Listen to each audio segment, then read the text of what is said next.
Nuestro compromiso es con Jesús y con su evangelio, porque solamente a través de él tenemos esperanza. Y vamos a Colosenses, vamos al libro de Colosenses, capítulo 4. Pero antes de entrar y darle lectura a Colosenses, en el evangelio de Juan, en el capítulo 21, y no vayas para allá, si quieres anótalo, pero el apóstol Juan escribe una de las cosas más gloriosas que creo que podemos encontrar en toda la Biblia, que realmente me impacta demasiado, que me intriga, que me hace querer conocer más de Jesús. Y Juan escribe esto: también hay muchas otras cosas que Jesús hizo, que si todas ellas estuvieran escritas en libros, supongo que en el mundo entero no cabrían esos libros. Es decir, Juan describe que hubo muchas más cosas que Jesús hizo, aparte de las que tenemos registradas en los evangelios. Dice Juan que si se escribieran cada una de esas cosas, probablemente no cabrían los libros en el mundo entero para registrarlo. Ahora, obviamente, la visión que tenía Juan del mundo entero era muy limitada a la realidad de lo que significa el mundo entero, pero aún así me lleva a pensar a qué cosas, ¿no? A qué cosas son a las que se refiere Juan, qué cosas aparte de las registradas, y por qué no se escribieron, y quién vio estas cosas, ¿sabes? Y no sé, pero si Juan menciona esto, es porque como discípulo de Jesús, Juan vio y vivió muchísimas cosas junto a Jesús, cosas que probablemente nadie más vio, cosas que probablemente nadie más escuchó sino ellos, los discípulos, al estar obviamente tan cerca de Jesús. Y algo increíble referente a esto es que a pesar de que los discípulos fueron testigos de cosas increíbles, como ver a Jesús siendo capaz un día de alimentar a 5,000 personas con tan solo 2 panes y 5 peces, y al otro día ver con sus propios ojos, ver cómo levantó a un muerto de entre la tumba, como lo fue Lázaro, o un día hablando con autoridad en el templo, señalando la hipocresía de los fariseos, volcando las mesas con ira en su corazón, con celo en su corazón, pero al otro día tratando con toda la compasión y con toda la consolación a una mujer acusada de adulterio. Y a pesar de ver todas estas cosas, a pesar de que los discípulos estuvieron ahí para ver todas estas cosas, la Escritura registra una petición increíble de los discípulos hacia Jesús, y es esta: Señor, enséñanos a orar. Enséñanos a orar. La Biblia no registra a los discípulos diciéndole a Jesús: Maestro, enséñanos a hacer milagros como tú los haces. Señor, enséñanos a hablar como tú hablas. No, sino esto: enséñanos a orar. Señor, enséñanos a hacerlo como tú lo haces. Y es interesante porque la respuesta de Jesús ante esta petición no fue, no, miren, no se preocupen, porque orar es simplemente hablar con Dios. O con que ustedes se vayan delante de Dios y les cuenten cómo se sienten y le pidan lo que necesitan, con eso está bien. Eso es orar. Porque muchas veces reducimos o limitamos nuestra explicación a lo que es la oración a esto, es hablar con Dios. Y no estoy diciendo que está mal, ¿no? Es parte de la definición, es parte de lo que hacemos cuando oramos. Hay este diálogo entre Dios y nosotros, pero sinceramente, ¿cuántas veces cuando oramos nos detenemos a escuchar lo que Dios tiene que decirnos? ¿No? Generalmente es: Señor, gracias por este día, gracias por los alimentos, gracias por esto, gracias por aquello, te pido esto, en el nombre de Jesús, amén, ¿no? Y ya, nos vamos. Eso no es platicar, eso es un monólogo, o no sé cómo se le llame a eso, pero platicar es una conversación ida y vuelta, donde hablo y escucho, donde pregunto y espero la respuesta. Entonces la Biblia enseña a los discípulos diciéndole esto: Señor, enséñanos a orar, y Jesús le dice a sus discípulos: cuando oren así. Y toma el tiempo para enseñar a los discípulos cómo hacerlo, porque Jesús sabía que era necesario instruir a los discípulos en este tema. A pesar de que muchas veces vieron a Jesús hacerlo, le escucharon hacerlo, Jesús toma el tiempo para poder hacerlo. Lo que me habla de la profundidad y de lo importante es el que oremos. Lo que me habla de la importancia que hay en que tú y yo fomentemos un hábito de la oración, pero no solamente orar por orar, sino hacerlo de la manera correcta y por las razones correctas. De hecho, Santiago, uno de los escritores del Nuevo Testamento, dice: ustedes oran, ustedes piden, pero no reciben porque piden mal. Porque lo que piden es simplemente para gastarlos en sus deleites. Entonces no basta simplemente con orar, no basta simplemente presentarnos delante de Dios en oración, sino hay algo que tenemos que tomar muy en cuenta para poder recibir lo que pedimos. Entonces quiero que medites en esto, porque esto me habla que el orar va más allá de lo que muchas veces creemos o nos enseñan. De ahí que, entrando ya a Colosenses, Pablo va a exhortar a la iglesia sobre el tema de la oración de una manera muy interesante. Entonces acompáñame en tu Biblia a leer. Simplemente vamos a leer los versículos 2 y 4 de Colosenses capítulo 4. Colosenses 4, versículos 2 al 4. Dice Pablo: perseveren en la oración, velando en ella con acción de gracias, orando también al mismo tiempo por nosotros, para que el Señor nos abra la puerta para la palabra, a fin de dar a conocer el misterio de Cristo, por el cual también estoy preso. Y chécate la condición en la cual se encuentra Pablo mientras está escribiendo estas cosas: para que lo manifieste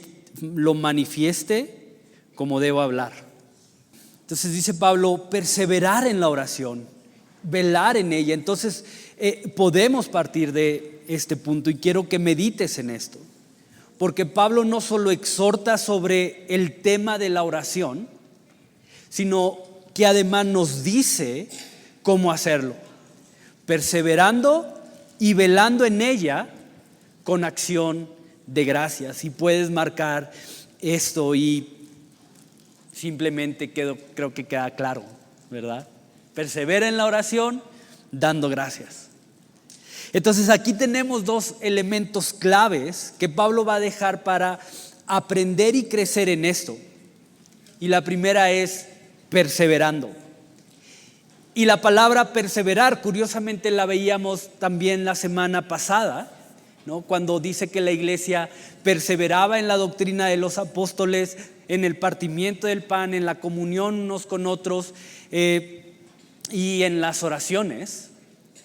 Y otra vez nos volvemos a encontrar justamente con esta palabra, perseverar, que si lo recuerdas, es la traducción de la palabra griega prokastereo, que se utilizaba en un contexto de dedicar tiempo, energía, esfuerzo a algo u obstinarse en algo, aferrarse a algo, ¿no? Asegurarse de que algo sea hecho o cumplido. Básicamente eso es perseverar. Entonces, quiero que medites en esto, porque la oración a la que Pablo nos está llamando es una oración constante, una oración que no se rinde, una oración que se mantiene firme a pesar de las circunstancias, a pesar de las emociones, a pesar de lo que puedo ver delante de mí. Ese es el tipo de oración al cual la Escritura, o en este caso Pablo, inspirado por el Espíritu, nos está llamando a perseverar. Una oración que va más allá de las circunstancias o de mis emociones. Una oración que se obstina por llevarnos a ese terreno en el que dejamos de depender de nuestras propias fuerzas para comenzar a depender de las fuerzas y de las promesas de Dios. Y aquí está la primera clave de la oración.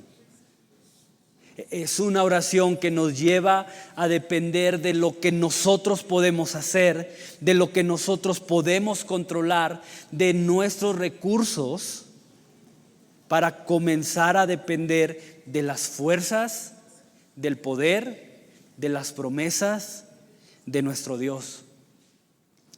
En otras palabras, la verdadera oración siempre me lleva a abandonar la idea de que soy independiente, para correr a abrazar el descanso y la esperanza que solo puedo encontrar al depender del poder de Dios.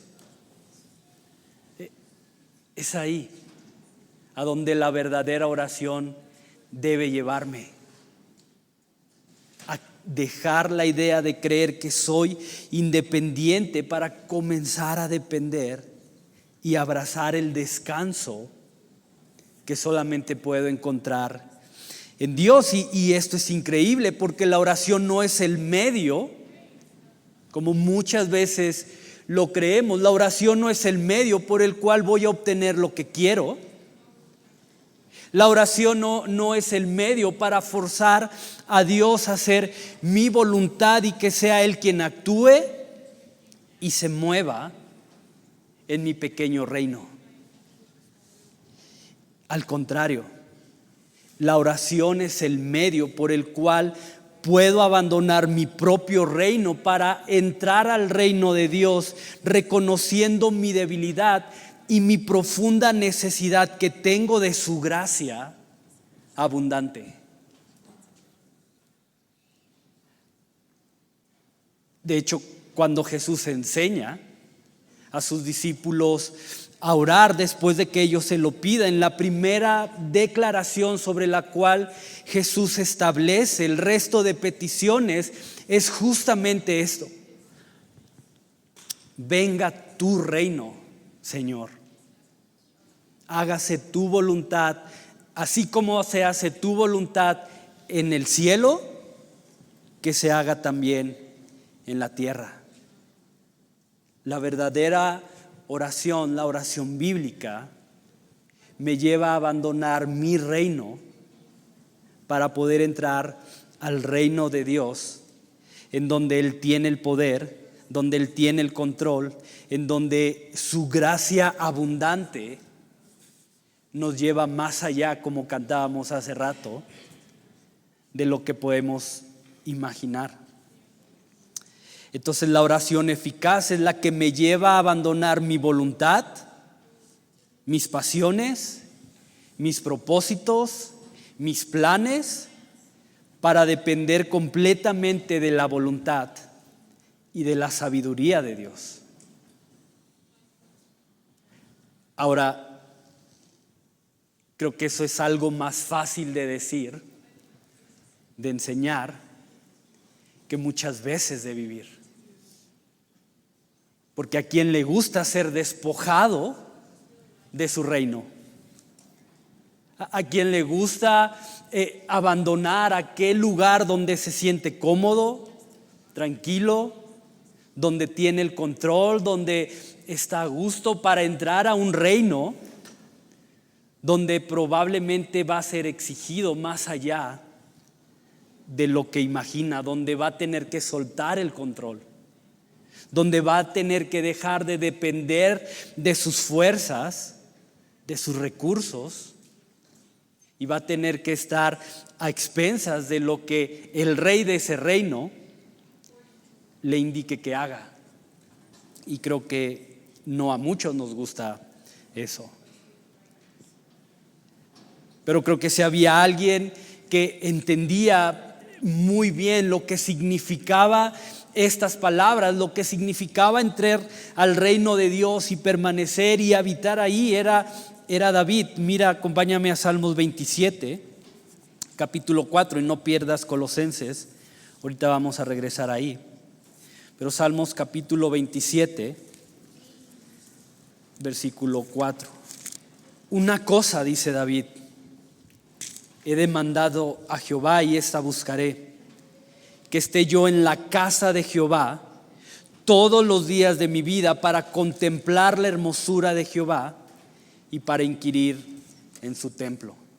Que pueda estar yo todos los días, dice David, contemplando la hermosura de Jehová y para adentrarme en su templo, en su presencia, que es básicamente una forma poética de decirlo. Cuando dice inquirir en su templo, habla de entrar a su presencia. Y cuando yo comienzo a contemplar los diferentes ángulos y formas de la hermosura del Señor, cuando comienzo a contemplar la hermosura que hay en la perfecta voluntad del Padre, como dice la Escritura misma, la voluntad de Dios siempre es buena, agradable y perfecta. Y cuando puedo ver estos tres ángulos de la voluntad de Dios, el resto de cosas pierde valor. Y sabes, es ahí cuando reconocemos nuestra necesidad de su gracia, que el anhelo de Jesús se vuelve nuestro anhelo, que las palabras de Jesús se vuelven también nuestras palabras, y entonces podemos decir, como Jesús lo dijo: Padre, que no se haga mi voluntad, que no se haga lo que yo quiero, lo que yo espero, lo que yo anhelo, sino tu voluntad, que es buena, agradable y perfecta. Y quizás su voluntad hoy no te sepa de esa manera.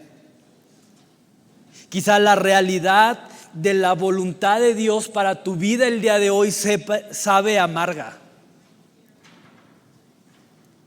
Vas a revelar tu edad si te dieron emulsión de Scott. ¿A quién le dieron eso?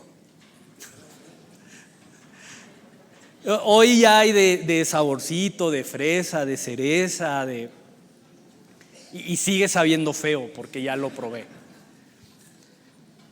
Pero a nuestra edad esa cosa era aceite de hígado de bacalao puro. Y te lo tenías que tomar o te lo tenías que tomar, ¿verdad? Y aquí está mi mamá y no me va a dejar mentir, pero ¿te lo tomabas o te lo tomabas? Y los huevos de codorniz y el jerez y ¿qué más? ¿El jugo de qué?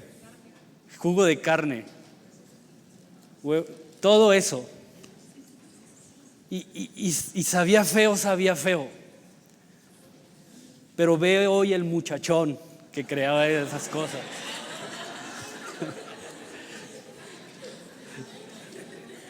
No, en su tiempo no nos gustaban esas cosas, pero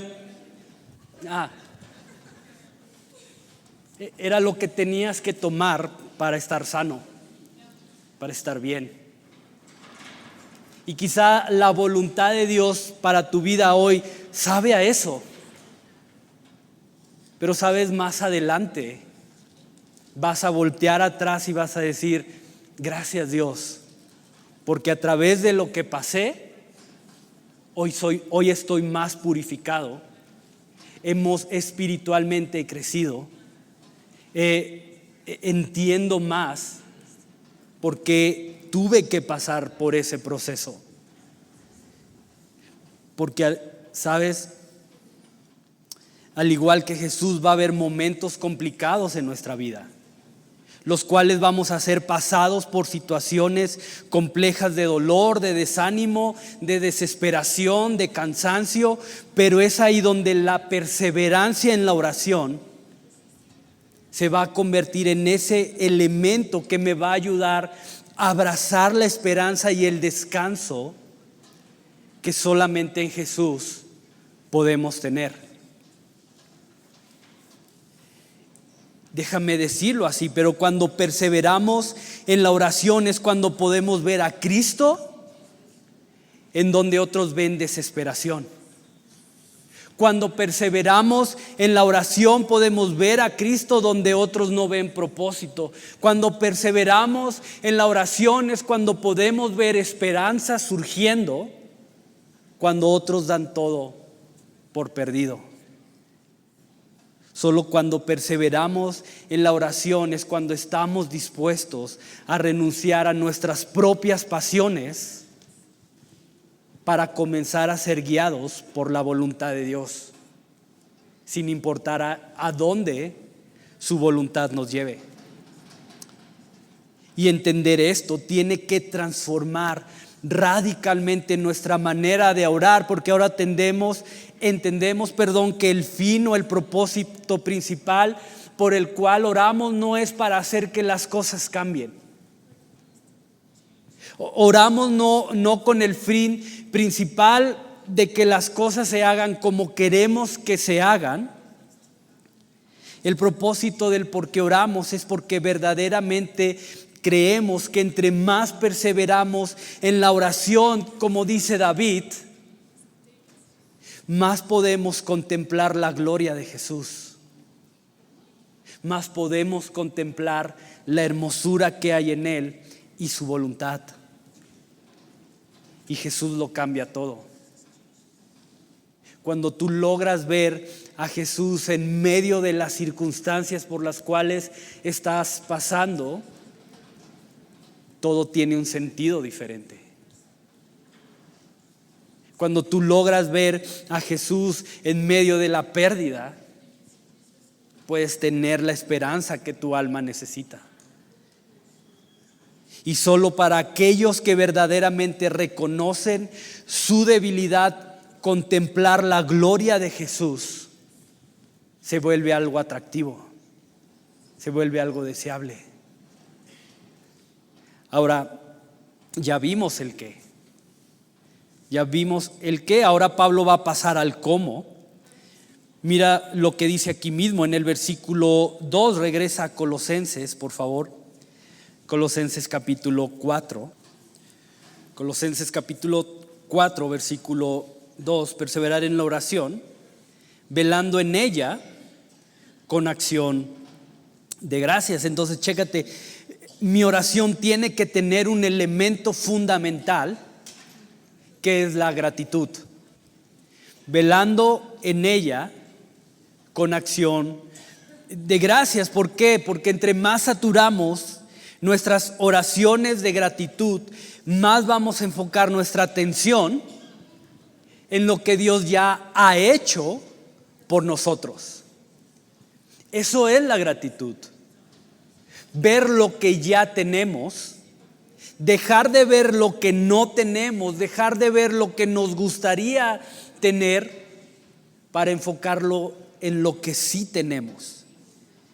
Por eso dice Pablo: satura tus oraciones con acciones de gracias para que tu atención esté enfocada en lo que Dios ya ha hecho por ti. De hecho, mira lo que el mismo Pablo va a mencionar en la primera carta a los Tesalonicenses. Ve ahora para allá, es el siguiente libro de tu Biblia, entonces solo da un par de vueltas a las hojas de tu Biblia. Ahí está Tesalonicenses 5:17, dice: orar sin cesar, dar gracias a Dios en todos, porque esta es la voluntad de Dios para con vosotros en Cristo Jesús. Orar sin cesar, dar gracias a Dios en todo. Y básicamente, si te fijas, es la misma idea, ¿no? Porque no podemos separar una cosa de la otra. No podemos hacer una oración sin saturarla de agradecimiento. Entonces quiero que medites en esto, porque una oración llena de gratitud nos lleva a rendirnos reconociendo quién es Jesús y lo que Él ya ha hecho por cada uno de nosotros. Y esto es súper importante, porque una oración llena de gratitud implica que nuestra mirada, que nuestra atención dejen de estar en nosotros mismos, dejen de estar en las circunstancias para enfocarlas en Jesús. Y el punto es este, porque solo cuando nuestra mirada está fija en Jesús, nuestra oración va a pasar de simplemente declaraciones religiosas, declaraciones egocéntricas en donde abunda el Señor dame, Señor ponme, Señor quítame, Señor bendíceme, Señor tráeme, algo a través de lo cual exalto y glorifico a Dios por lo que ya hizo por mí. Y hoy quiero preguntarte eso: ¿qué ha hecho Dios por ti? ¿Qué Él ya hizo por ti en tu vida para que puedas darle gracias a Él? Y yo creo que si ahorita nos pudiéramos a levantar, pues no es una encuesta, pero simplemente a participar y decir ¿quién quiere dar gracias a Dios por esto y esto? Habría muchas manos levantadas y tomaríamos tiempo para poder decir gracias, Dios. De ahí que Pablo va a exhortarnos a velar en acción de gracias. Y es interesante porque la palabra velar se traduce del griego gregoreu, algo así, que se usaba para describir un contexto en el que se tenía que estar muy atento, muy cuidadoso, muy expectante de proteger algo, ¿no? Entonces, si a ti te mandaban cuidar algo, eras un gregorium, ¿no? Eras alguien con la tarea, con la misión de estar atento, de ser muy cuidadoso o de proteger algo. Y es esto. Pablo nos dice: estén atentos, estén cuidadosos, protejan sus oraciones al orar. Vaya la redundancia. Cuiden sus oraciones, porque fácilmente podemos distraernos y reducir nuestra oración a una lista de cosas que queremos que Dios cumpla o que Dios haga. Y no lo sé, pero ¿qué fue lo último que oraste? Tal vez esta mañana, tal vez ayer en la noche, tal vez hace un mes. Pero ¿qué fue el contenido de tu oración? ¿Puedes analizarlo? ¿Cuánto de lo que pediste verdaderamente lo dedicaste a darle gracias a Dios, a glorificarlo, y cuánto del tiempo utilizaste para ti. Y sabes, personalmente pude darme cuenta de esto, como prácticamente a través de mi oración venía de una temporada en la que mi oración simplemente se había convertido en una lista de demandas para Dios y de quejas. Y Dios, si tú me llamaste a esto, entonces dame esto. Dios, si tú me llamaste a esto, entonces quita esto, entonces pon esto, entonces dame esto, entonces haz esto, haz que esto suceda. Y pidiendo cosas desde mi perspectiva, desde lo que yo creo que necesito para poder hacer aquello que me estás mandando a hacer. Pero Dios, en su misericordia y de alguna manera, me mostró que la raíz del problema no era lo que tengo o lo que no tengo, ni donde Dios me había puesto, que el problema es que mi atención, que mi gozo, que mi deleite no estaban en Él. Y es eso. Cuando tu gozo, tu deleite, tu atención no están fijos en Cristo, puedes tener el escenario perfecto, puedes habitar en perfección, y eso no te va a satisfacer, porque nuestro corazón está hecho para ser plenamente satisfecho en Cristo. Y si no estoy tomando mi satisfacción de Él, no importa lo que tenga, cómo lo tenga, de dónde venga, simplemente voy a estar renegando y renegando y renegando y perdiendo toda oportunidad que se me presente porque no valoro lo que en el presente tengo. Pero sabes, y esto es lo glorioso del Dios que adoramos, es que en su amor y en su misericordia Él siempre se va a encargar de enfocarnos nuevamente en Él. Como sabes, mi hija pues tiene algunas necesidades de atención que se distrae muy fácilmente. Entonces, cuando mi esposa está trabajando con ella en casa, con la lectura, con los números, con lo que sea, constantemente tiene que estar diciéndole: Emily, ojos, ¿no? Y ella sabe que cuando mi esposa dice ojos es porque ya se perdió en la mosca, ¿verdad?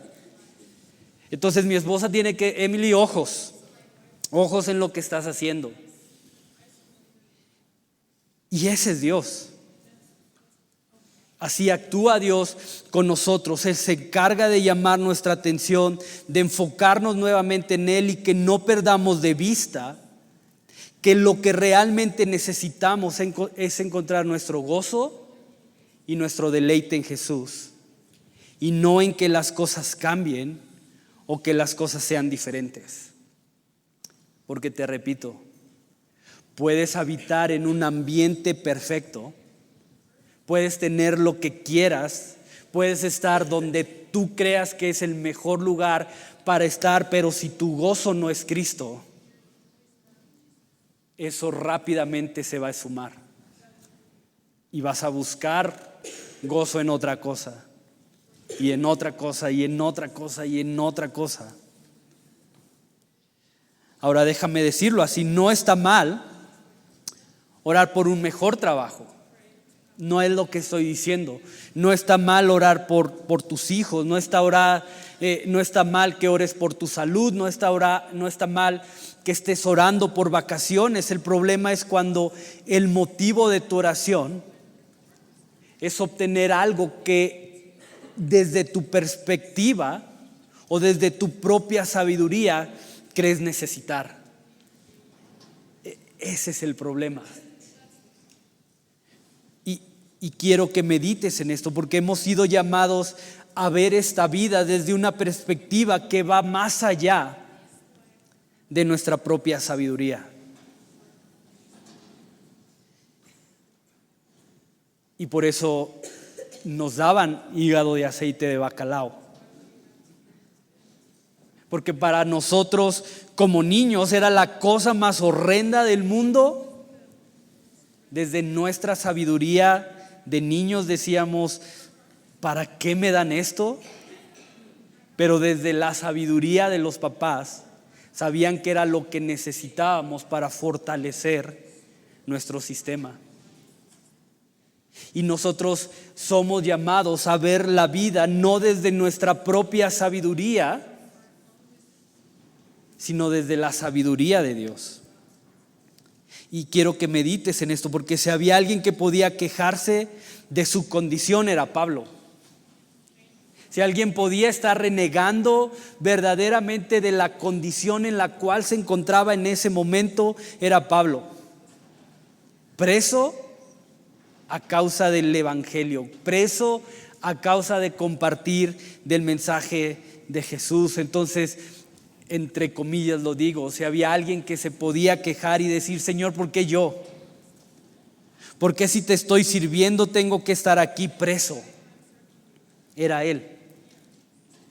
Pero es increíble que en lugar de quejarse y de cuestionar la fidelidad de Dios y la bondad de Dios por lo cual él estaba viviendo en ese momento, mira lo que hace. Versículo 3. Orando también al mismo tiempo por nosotros, para que el Señor nos abra la puerta y podamos irnos a nuestra casa y descansar para que el Señor nos abra puerta para la palabra, a fin de dar a conocer el misterio de Cristo, por el cual también estoy preso. Para que pueda seguir predicando. Llena, a pesar de estar preso, a pesar de estar viviendo lo que estoy viviendo por el evangelio de Cristo, no me canso. Y si voy a salir de esta cárcel, que sea para seguir anunciando el evangelio de Cristo. Y tenemos que aprender de esto, porque a pesar de que Pablo estaba viviendo esto, su petición como prioridad no es que Dios lo saque de la cárcel, no es que Dios le dé provisión, no es que Dios le dé fuerza para soportar la prueba. Pablo pide que oren por él para que Dios abra puertas para que pueda seguir anunciando de Jesús. Y si eso representa el volver a estar preso, Pablo está dispuesto a pagar o asumir el riesgo.